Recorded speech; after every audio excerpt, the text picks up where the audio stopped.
Pour récupérer un enregistrement audio effectué par mes élèves, je dispose de plusieurs solutions.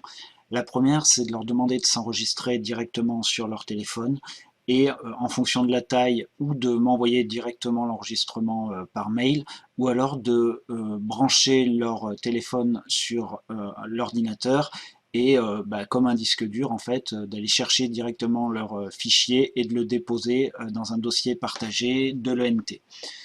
L'autre solution, c'est de passer justement par l'ENT, d'aller directement dans le classeur pédagogique, de créer un travail à faire. Donc là, je vais cliquer à droite sur créer un travail à faire.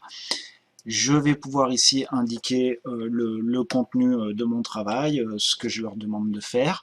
Je peux le lier à une activité du parcours, mais là c'est pas ce qui m'intéresse. Moi je veux simplement récupérer leur audio. Donc je peux enregistrer ici un fichier. Je ne sais pas si je vais les faire réagir sur un texte, sur une affiche, sur une image, une œuvre d'art, mais je peux la glisser là-dedans. Enregistrement audio, moi, ça va me permettre d'enregistrer directement mes consignes à l'oral, donc ça peut être intéressant en termes de différenciation. Voilà, une fois que j'ai créé ça, donc là, je ne remplis pas corriger, ça ne m'intéresse pas, c'est juste mes consignes et puis leur indiquer comment récupérer le document. Et ce qui nous intéresse, c'est là, c'est mode de réponse de l'élève. Donc moi, je ne vais pas mettre pièce jointe ni texte, je vais mettre enregistrement audio, ce qui va leur créer un petit enregistreur comme ça, et ça va leur permettre de s'enregistrer directement via leur ordinateur.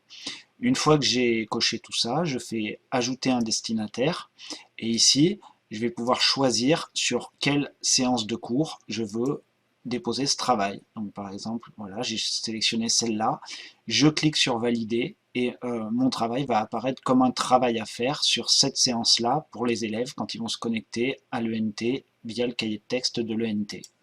Ils n'auront plus qu'à appuyer sur ce petit élément pour enregistrer directement leur audio sur l'ENT et moi je vais pouvoir le récupérer facilement de cette manière.